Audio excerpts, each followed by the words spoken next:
Hi, welcome to Simply Debbie Sue's Southern Whispers, and I have another Southern short story for you today. So let's get right into the introduction. In Persimmon Creek, Tennessee, Christmas wasn't measured in presents. It was measured in peace.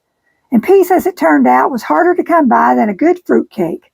This is the story of a mule named Mercy, a family full of fuss, and a sleigh that wouldn't move until hearts did. The story is called The Mule That Wouldn't Budge. The Jenkins family had a tradition. Every Christmas Eve, they hitched up their sleigh and rode through town to the little white chapel on the hill. It was a sight.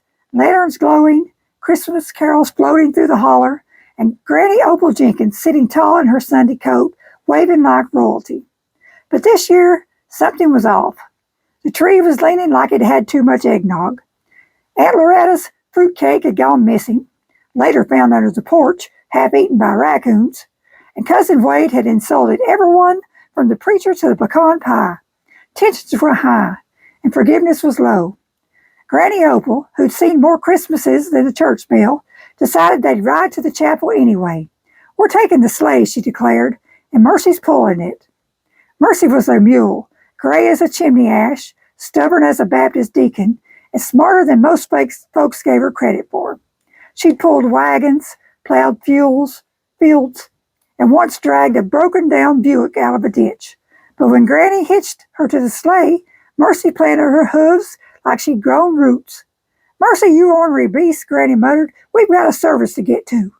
Mercy didn't blink. The Jenkins fan clattered around, offering carrots, hymns, and even a peppermint stick. Uncle Vernon tried singing Silent Night in falsetto. Cousin Wade offered a heartfelt apology to the mule. Nothing worked.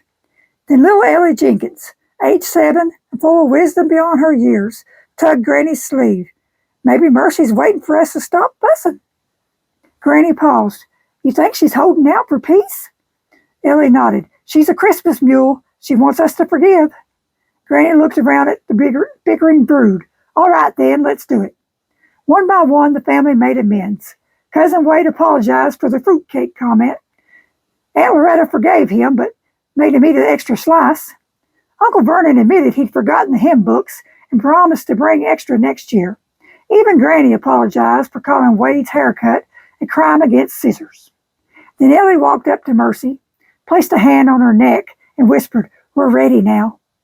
Mercy snorted, stomped once, and began to walk, slow and steady, pulling the sleigh toward Persimmon Creek Chapel like she'd known the way all along. As they rode through town, folks peeked out their windows and smiled. The lanterns glowed brighter, the stars seemed closer, and when they reached the chapel, the bell rang out like it was laughing. Inside, the Jenkins family sang carols, passed around fruitcake, and told the story of the mule that wouldn't budge until hearts did.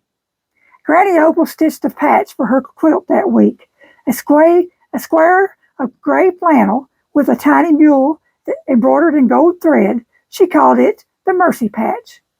So the reflection of this week's story is, sometimes the most stubborn things in life are the ones that teach us the most. The mule that wouldn't budge reminds us that peace isn't just a feeling, it's a choice.